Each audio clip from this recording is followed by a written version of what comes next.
Hello, welcome back to another video about me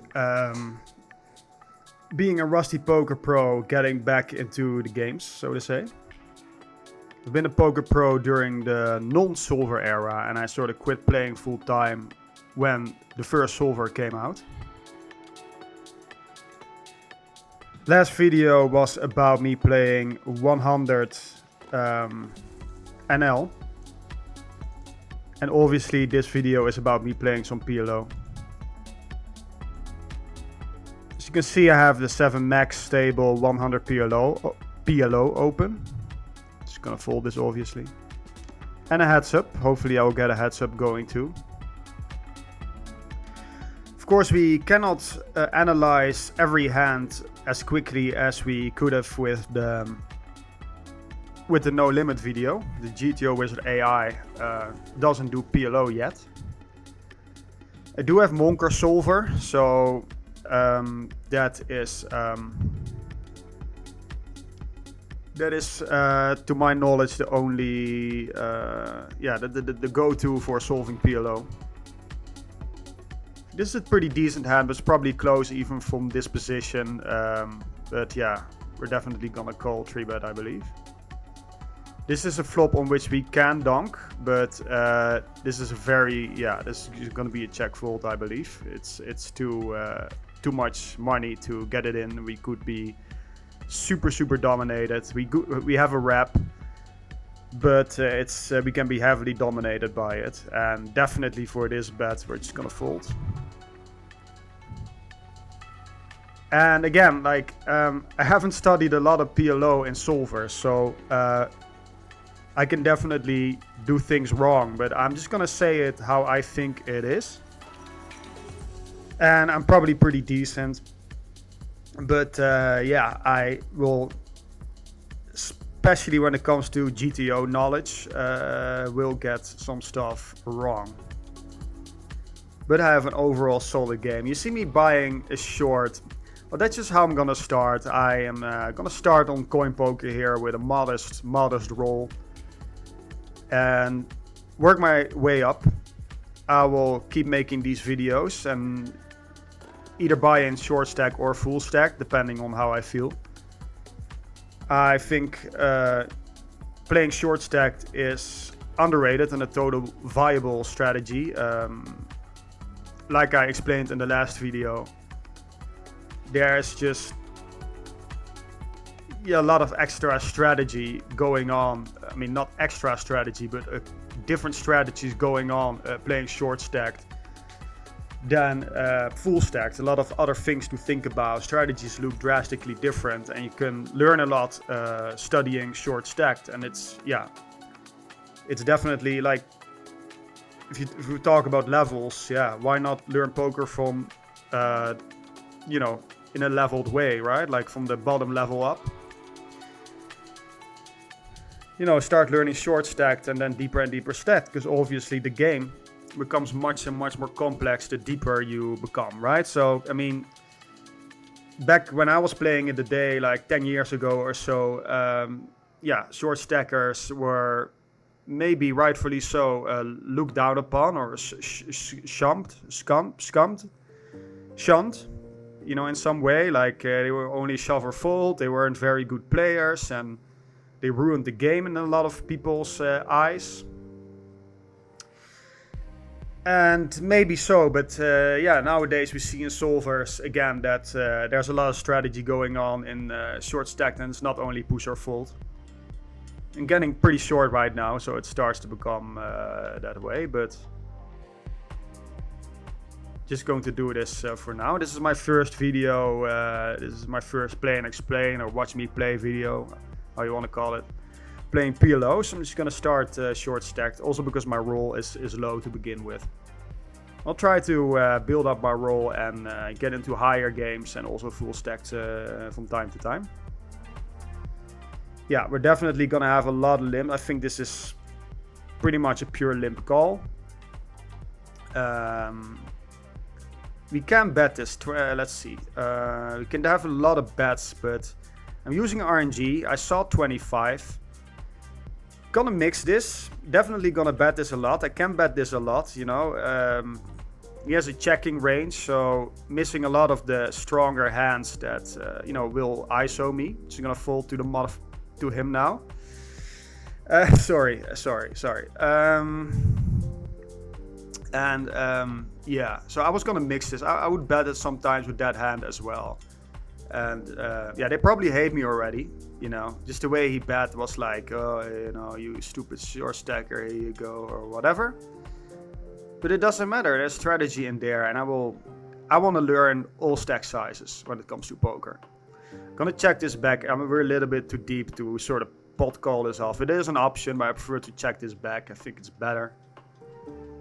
And now we have to think about bet sizes if he checks. And I think half pot is totally fine generally, so I'm gonna do it. If it's my only strategy, I don't know, but I will do it this time, you know.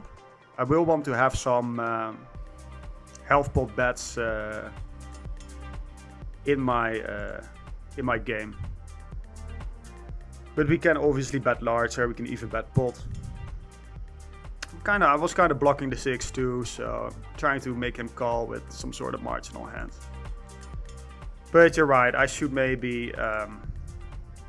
hopefully this gets me to a larger stack as well for your guys' entertainment. But still, again, like... Yeah. Let's see. Yeah, alright. So yeah, and it's also a decent strategy actually when it comes to buying in short stacked to buy in short stacked when you're losing, you know. I mean, I think it's an underrated strategy. There's a lot of things to be learned about short stacked play. Obviously for both PLO and No Limit.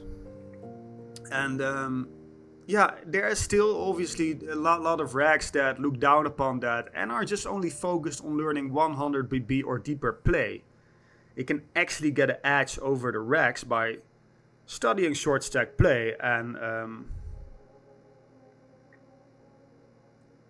and getting really getting good for different levels of stack depth. Makes a lot of sense in my opinion. Now the queens here of course are very I think there's a fold.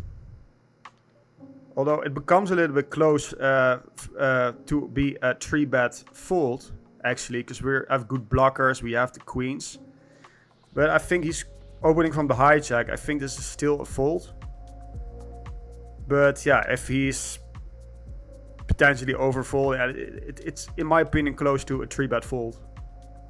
We're never calling there, of course. Playable hand here.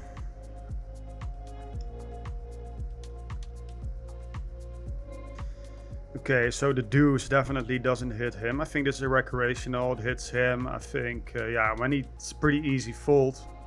Just like I was saying, it hits him. And then when he pots, I think he's just going to be heavily weighted towards having a deuce in his hand. This seems to be a rack. I think he knows this. He might just have 10-10 or a deuce himself. I don't know. Or just an overpair and, yeah. We'll see. Yeah, he's probably just had a overpair with a flush draw, a backdoor flush draw, or something like that. Easy check here, the crap hand.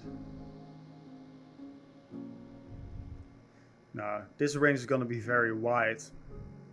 It's not like we necessarily have to check to the limper here, because he has this huge range advantage. He's probably going to be super wide.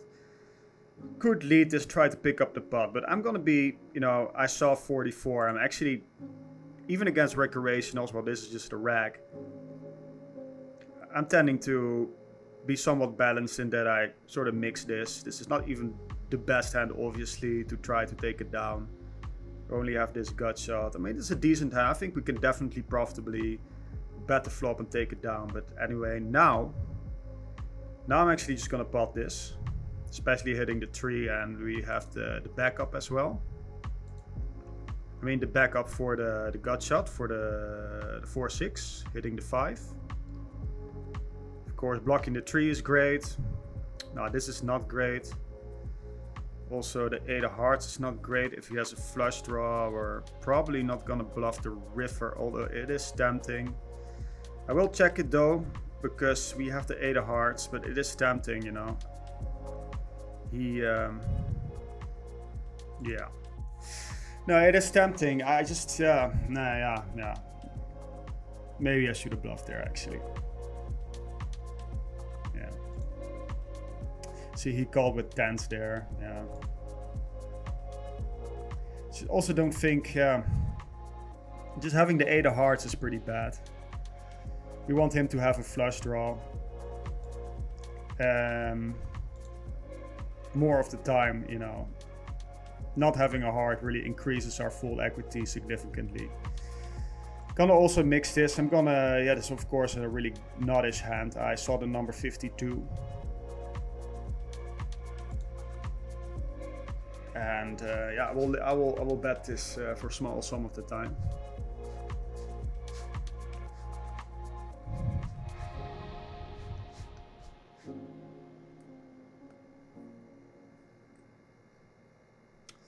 Gonna check it again because I saw the number 8. So I'm gonna be balanced, and also the 8 of diamonds. Yeah, again, like I feel this should be a mix. We want to slow play this sometime. Probably gonna definitely raise this now. Especially you could have deuce deuce or an overpair, maybe even a queen, you know. So let's see. Gonna go 13.1.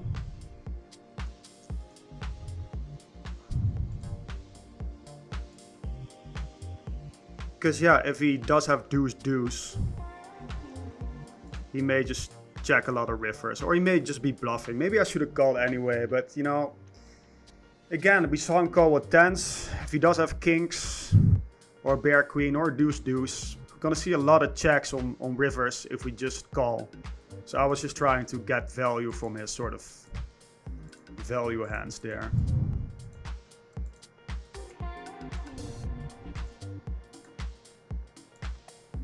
But it didn't work out. He was probably bluffing. And now we got an easy shove, just having the nuts here, and we want to protect and whatnot. We just want to get it in, obviously.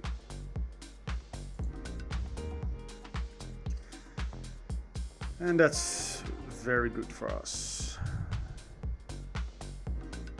Okay, so now at least we're a little bit deeper stacked. So that's also with this video, is I can just start out short stack potentially and get deeper stacked, and then we get more, you know, like a broader range of stack depths. I think that could be interesting.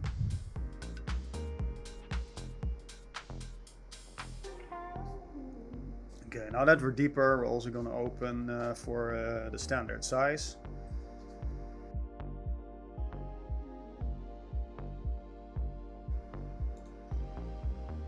Playing against the rack again. I'm just going to see bet here for 1/3 as my standard sizing. This is close. I'm actually gonna pot it because he may have a flush draw, and it seemed like, yeah, kind of, he seemed like he had something, right? He can have some sort of 2 pair or flush draw refusing to fold, and of course we got a pretty good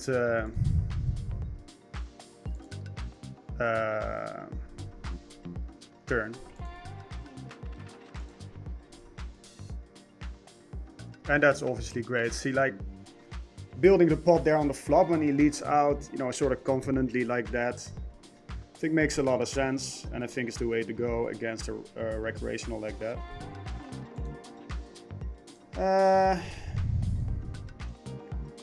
Because of this guy, we could open 2.5 again. It's sort of strategic, like, because he may be tilted and 3-bet a bunch, but he wasn't very aggressive pre-flop, so yeah, it doesn't really matter.